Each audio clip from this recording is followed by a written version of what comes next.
आज के समय में जहां एक और अमीर युवा अपना कीमती समय ऐशो आराम में बिता रहे हैं, वहीं दूसरी ओर वंचित छात्रों का एक समूह है जो अपनी दृढ़ इच्छा शक्ति के साथ सभी रूढ़ियों को तोड़कर अपने करियर में अपने खुद के दम पर ऊंचाइयों को छू रहे हैं। इसके कई जीवंत उदाहरण भी हैं। सफल सिविल सेवा उम्मीदवार जो अलग अलग जगहों से आते हैं, जैसे कि रिक्शा चालक का बेटा हो या फिर बेटी या सड़क विक्रेता हो। आपने आईएएस उम्मीदवारों की कई स्टोरी सुनी होंगी, लेकिन आज मैं ऐसी स्टोरी आप लोगों को बताने वाली हूं जो आपकी सोच को बदल सकती है। आज मैं आपको बताने वाली हूं उत्तर प्रदेश के बुलंदशहर के एक छोटे से गाँव के रहने वाले पवन कुमार की। आईएएस पवन कुमार। शिक्षा आपके जीवन में किस तरह से बदलाव ला सकती है, इसका जीता जागता उदाहरण है पवन कुमार। उत्तर प्रदेश के बुलंदशहर जिले के एक छोटे से गांव रघुनाथ के निवासी पवन एक किसान परिवार से आते हैं। घर के सदस्य मेहनत करके मजदूरी करके किसी तरह से पेट पालते हैं। घर में सिलेंडर तो था, लेकिन गैस भरवाने के पैसे नहीं होने की वजह से लकड़ी जलाकर चूल्हे पर खाना पकाना पड़ता था। घर में किसी तरह से एक दीवार खड़ी थी जिसका प्लास्टर उखड़ चुका था। से ढकने के लिए छत की बजाय तिरपाल और पॉलीथीन का सहारा लिया जाता था। ऐसे परिवार से निकले पवन ने साल 2023 में आईएएस टॉपर बन के सबको चौंका दिया। उसे शांति पसंद थी और उसने छप्पड़ में रह के पढ़ाई करी और कभी लाइट भी चली जाती थी तो वो डिबिया से पढ़ता था, डिबिया जला के। जी सर, आप देख रहे हो कि हमारे छप्पड़ पड़ा हुआ है और हमारे रहने के लिए घर भी नहीं है ढंग से, और बारिश आ जाती है तो हम सब एक खाट पे चारों पांचों सब बैठ जाते हैं और कभी छप्पड़ भी टपकता है तो हम सब बर्तन रख के ऐसा मतलब सामान को बचाते हैं। सर, उसे मोबाइल की ज़रूरत थी। उसने पापा से बोला कि मुझे फ़ोन चाहिए। पापा ने काफ़ी मेहनत की और हम सब ने भी मेहनत की फ़ोन दिलाने के लिए, और उसको काफ़ी मेहनत के साथ हमने पैसा कमाया फ़ोन के लिए और उसे फ़ोन दिलाया। फिर बुलंदशहर जिले के रघुनाथपुर गांव के रहने वाले पवन के पिता मुकेश मनरेगा में मजदूरी करते थे। वे किसानी के साथ साथ मजदूरी करके किसी तरह से परिवार को पालते थे। पवन के अंदर पढ़ाई की ललक को देखते हुए पिता के साथ ही बहनों ने भी मजदूरी करके पैसे जोड़े, तब जाकर कोचिंग के खर्च के साथ ही 3200 रुपए में सेकेंड हैंड मोबाइल खरीद कर भाई को पढ़ाई के लिए दिया। मेहनत का मीठा फल मिला और पवन ने यूपीएससी के साल 2023 की परीक्षा के नतीजे में 239वीं रैंक हासिल की। लकड़ी काटकर चूल्हे पर पकता था खाना।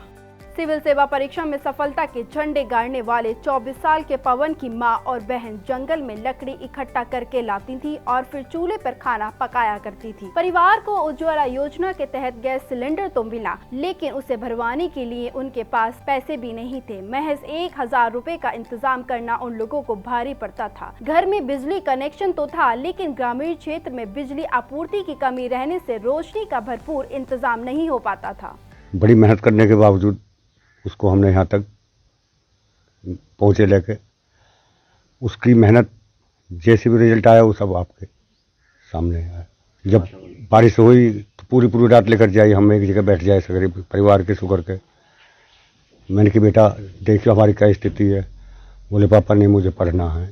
ये सब बात की बात है, जो होगा स्थिति पूरी रात लेकर जाए, हम एक जगह बैठ जाए, कहीं बैठने को जगह, सोने को नहीं, भूखे प्यासे रह गए। उनको मेहनत मजदूरी करके हमने उनको पढ़ाया बच्चे को। यहाँ अच्छी बात है कि जो आज यहाँ तक आएंगे। हम छप्पड़ पर हो, बारिश हो तो हम बड़े परेशान हैं। वैसे ऐसे ही पढ़ते थे, हम भी ऐसी मेहनत मजदूरी करे हैं। क्या किसान है आदमी है, हम क्या कर सकें। बस इतनी हमने मेहनत मजदूरी करके हम यहाँ तक लाए। वैसे ऐसे ही पढ़ते थे, क्या नाम है, अपने शांति माहौल में और अपनो शांति रखे घर में, वो पढ़ता रहता था।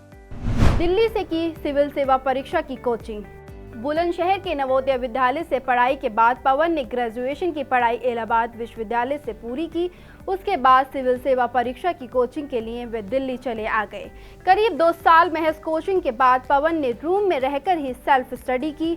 उन्होंने तीसरे प्रयास में कामयाबी हासिल की। आपको बता दें कि 3 बहनों के इकलौते भाई ने अपनी मेहनत के दम पर अपनी जिंदगी में ऊंचा मुकाम हासिल किया। मेरा उन सभी लोगों से कहना है जो कि फाइनेंशियल क्रंच की वजह से तैयारी नहीं कर पा रहे हैं या जो गिव अप करने की सोच रहे हैं, उनसे मेरा एक ही कहना है कि ये एग्ज़ाम लॉन्ग प्रोसेस है और इसमें कई बार ऐसा होता है कि कोचिंग की ज़रूरत पड़ती है, लेकिन जो आपके फाइनेंशियल इशूज हैं वो आपके कांस्टेंट नहीं बनने चाहिए।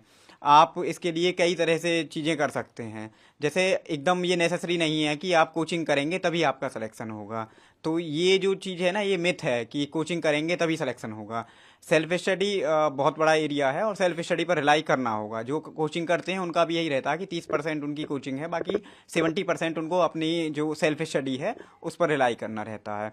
और दूसरा चीज़, आप जैसे पार्ट टाइम जॉब भी कर सकते हैं। मेरे केस में तो ऐसी नौबत नहीं आई कि मैंने पार्ट टाइम जॉब मुझे करनी पड़ी हो। इसके लिए मैं मतलब थैंक्स करना चाहूँगा अपने माता पिता को, जिन्होंने काफ़ी फाइनेंशियल कॉन्स्टेंट्स होने के बाद भी, मेरी बहनों ने, मेरे मम्मी पापा ने काफ़ी स्ट्रगल किया मेरी ये पढ़ाई सस्टेन करने के लिए।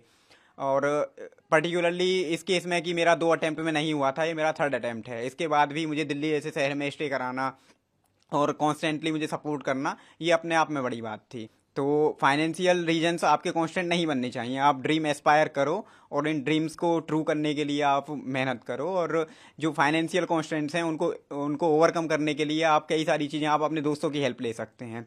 जैसे कई बार आपको ज़रूरत है, कोई टॉपिक आपको समझ में नहीं आ रहा है, तो कोचिंग के बजाय आप अपने उन दोस्तों से संपर्क करें जो उस चीज़ के बारे में जान रहे होते हैं। आप उनकी हेल्प ले सकते हैं। पवन कुमार उन लोगों के लिए प्रेरणादायी बन गए हैं जो असफलता देखकर हार मान जाते हैं। आई होप ये स्टोरी देखकर आप भी जरूर इंस्पायर हुए होंगे कि कितनी मुश्किलों के बाद और गरीबी के बाद पवन कुमार ने हार नहीं मानी। किस तरह पवन कुमार ने रात भर मेहनत करके और कई कठिनाइयों को पार करते हुए उस मुकाम को हासिल किया है जहां वो पहुंचना चाहते हैं।